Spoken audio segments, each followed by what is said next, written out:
നിങ്ങളെ കെട്ടിയോ നിങ്ങളെക്കാൾ ഇഷ്ടം സ്വന്തം കാറിനാണെങ്കിൽ ഈ വീഡിയോ മൂപ്പർക്ക് അയച്ചു കൊടുത്തോ.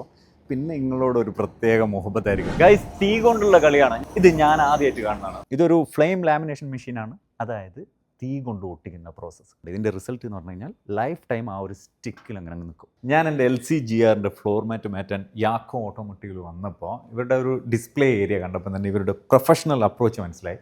ഇതൊരു ലിമിറ്റഡ് സ്പേസ് ആണ്, റിസപ്ഷൻ ഉണ്ട്, വെയിറ്റിംഗിൽ ഒരു ഏരിയ ഉണ്ട്. പക്ഷേ ഇതിൻ്റെ അപ്പുറം ഒരു ലോഗോ ഉണ്ട്, നമുക്കിതിൽ കാണാം. OEM factories like Toyota, Lexus, എല്ലാ കാർ മാനുഫാക്ചറേഴ്സും യൂസ് ചെയ്യുന്ന സെയിം മെത്തേഡാണ് നമ്മൾ ഫ്ലെയിം ലാമിനേഷൻ മെഷീൻ ഇവിടെ യൂസ് ചെയ്യുന്നത്. ഇവിടുത്തെ സെറ്റപ്പ് ഒക്കെ കണ്ടിട്ട് റീറ്റെയിൽ ആയിട്ടും ഇവിടെ വന്ന് നമുക്ക് ചെയ്യാൻ പറ്റുമോ? തീർച്ചയായും ഒരു കാറുമായിട്ട് വന്ന് ചെയ്യാൻ പറ്റുമോ? ഒരു കാറായിട്ടും നിങ്ങൾക്ക് വരാതെ. പണ്ട് എൻ്റെ FJ ക്രൂയിസറിന് സീറ്റ് കവർ ചെയ്യേണ്ടിയിട്ട് കൊടുത്തപ്പോൾ ഡ്രൈവർ സീറ്റ് മാത്രം എനിക്ക് തന്നിട്ട് ബാക്കിയെല്ലാം ഊരി കൊണ്ടുപോയിട്ട് നിങ്ങൾ 2 ദിവസം കഴിഞ്ഞിട്ട് പോകാം. ഇവിടെ ആ പരിപാടിയില്ല. കാരണം ഇവരെ ഡിജിറ്റലൈസ് ചെയ്യും. ഓരോ ബ്രാൻഡിൻ്റെയും സീറ്റിൻ്റെ പ്രോപ്പർ ആക്യുറേറ്റ് സൈസ് ഇവരെ എടുത്തുണ്ടാവും. ആ സീറ്റിൻ്റെ ലേസർ സപ്പോർട്ട് കട്ടിങ് ഈ മെഷീൻ ചെയ്തു തരും. ഒറിജിനൽ സീറ്റ് എടുത്ത് അളക്കേണ്ടൊന്നും ആവശ്യമില്ല. ഇതൊരു അപ്പോൾസ്റ്ററി വർക്ക് കഴിഞ്ഞ സീറ്റാണ്. അതിൻ്റെ കളർ നോക്കിയാൽ അതിനനുസരിച്ചിട്ടുള്ള കോമ്പിനേഷനാണ് ഫ്ലോർ മാറ്റിനും.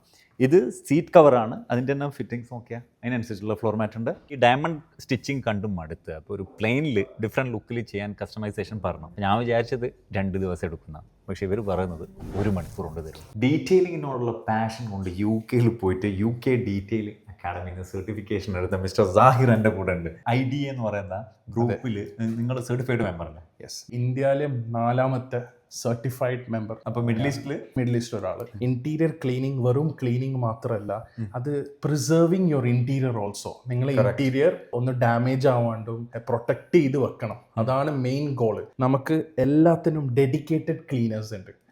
ലെതറിന് ലെതർ ക്ലീനർ, കാർപ്പറ്റിന് കാർപ്പറ്റ് ക്ലീനർ, പ്ലാസ്റ്റിക്കിന് പ്ലാസ്റ്റിക് ക്ലീനർ, അതേപോലെ പ്രൊട്ടക്ഷനും ലെതറിൻ്റെ പ്രൊട്ടക്ഷൻ ഉണ്ട്.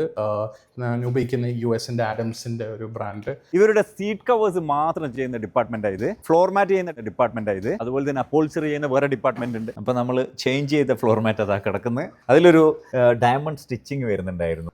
അതിലെ പ്ലെയിൻ ആണ്, പിന്നെ ബോർഡറിൽ സ്റ്റിച്ചിങ് കൊടുത്തിട്ടുണ്ട്. കണ്ടാ, ഇതാണ് മേലെ വരുന്ന ഫ്ലോർ മാറ്റ്. കൂടുതൽ കാല് പ്രയോഗിക്കുന്ന ഏരിയയിൽ ഒരു സ്പെഷ്യൽ കുഷനൊക്കെ ഉണ്ട്. സംഭവം പൊളിയാണ്. കാറിൻ്റെ ഇൻറ്റീരിയർ വർക്ക് അത് എക്സ്പെൻസീവ് കാറായാലും അല്ലെങ്കിൽ കുറച്ച് പഴയ കാറായാലും പെർഫെക്റ്റ്ലി ചെയ്യണമെങ്കിൽ ഈ യാക്കൂൽ വന്നോട്ടെ. ഞാൻ പറയാൻ കാരണം എന്താണെന്ന് വെച്ച് കഴിഞ്ഞാൽ വാറണ്ടി ഉള്ള കാറുകളൊക്കെ ഇൻറ്റീരിയർ വർക്ക് കൊടുക്കുമെന്ന് പേടിക്കും. കാരണം ഡീറ്റെയിലിംഗ് ഒക്കെ ചെയ്യണമെങ്കിൽ സീറ്റ് റിമൂവ് ചെയ്യുന്ന പ്രൊഫഷണലി അവർ ചെയ്യുന്നുണ്ടോ എന്നൊക്കെ നമുക്കൊരു പേടിയുണ്ടാവും. എക്സ്റ്റീരിയർ ഈ സെറാമിക് ചെയ്യുന്ന പോലെ അല്ലല്ലോ. പിന്നെ ഇൻറ്റീരിയർ ഡീറ്റെയിലിംഗ് കഴിഞ്ഞ് കഴിഞ്ഞാൽ ഈ ഒരു സംഭവം ഒരു തരും ജോമെൻ്റ് ആണ്. ഇതിൻ്റെ ജോബ് എന്താണെന്ന് വെച്ച് കഴിഞ്ഞാൽ ഈ വണ്ടീൻ്റെ ഉള്ളിലുള്ള ബാഡ് സ്മെല്ലുകൾ ഉണ്ടെങ്കിൽ അത് ഒഴിവാക്കുക, AC-ൻ്റെ വെന്റിലേഷൻ ക്ലീൻ ചെയ്യുക. ഒരു 15 മിനിറ്റ് ഇങ്ങനെ ഇത് വെച്ച് ഡോർ ക്ലോസ് ചെയ്ത് അങ്ങ് വെക്കും. യാക്കോ ഓട്ടോമോട്ടീവ് ലൊക്കേറ്റ് ചെയ്യുന്നത് അജ്മാൻ ജെഫ് 1-ലാണ്.